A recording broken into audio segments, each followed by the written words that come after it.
He has been awarded the MVP for System Center Cloud and Data Center Management since 2010. Also, he holds certifications in many Microsoft technologies, for example, MCITP. Please put your hands together for Mike Ressler, Europe, the Middle East, and Africa Microsoft Evangelist from Veeam Software. He will be presenting, monitoring, and managing VMware with System Center. 4 challenges resolved. Mike? Thank you. So good morning, everybody. Thank you very much for being here in this session. Probably a little bit too early, at least it's early for me, but that could be the jet lag as well. I am from Belgium. I'm going to tell you today in about 30 minutes how you can actually monitor and manage VMware with System Center. Because when we look at the data centers of today, and I know Microsoft would love me to be here and say that everything is Hyper-V, but in reality it's not.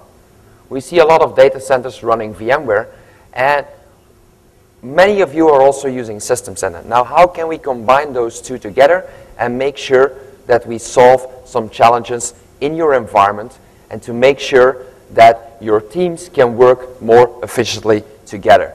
So let's get started. The first challenge I would like to address is what we call VMware visibility. Now imagine that you got somewhere a help desk team or a service desk team or people that manage your Windows servers and your applications on a daily basis. Now most of the time, when there's VMware in the environment, they just can't see what's beneath those Windows servers. And that can cause many problems. They can make sure that you cannot solve your problems in time, they don't know if there are resources enough, and so on. So those are the things that you can resolve with System Center and managing VMware. Another one is the app2matel.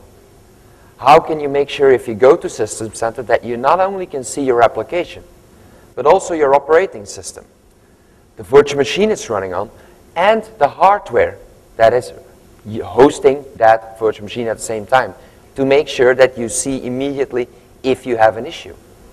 And then of course we got the health model as well that we need to solve. So how we do that is by integrating VMware into System Center Operations Manager. Now you can do much more, and you can use every other component of the System Center suite as well to manage and monitor VMware, but I'm going to talk about that in my session later on this afternoon. Today we're going to focus on managing or monitoring VMware through Operations Manager with the Veeam Management Pack. And one of the things we built is the compute topology view. And this view will actually give you your entire environment. And as you can see in this screenshot, and I'm hoping I will have time enough at the end to demo as well. I got a lot of noise here in the back. You will see that you can see your virtual center, your data centers, what hosts you're running, the amount of hardware, and I will show you that we can actually see whether there are power supply problems or whatever, but also which virtual machines are running. And if we continue, if it wants to, then you see we can deep in that single view, that one view you have, you can always go deeper, select a specific virtual machine, and if you're running Operations Manager inside that virtual machine, then you will actually be able to see what kind of operating system it's running and what kind of workload. In this case, it's a SQL Server instance that's running on that virtual machine.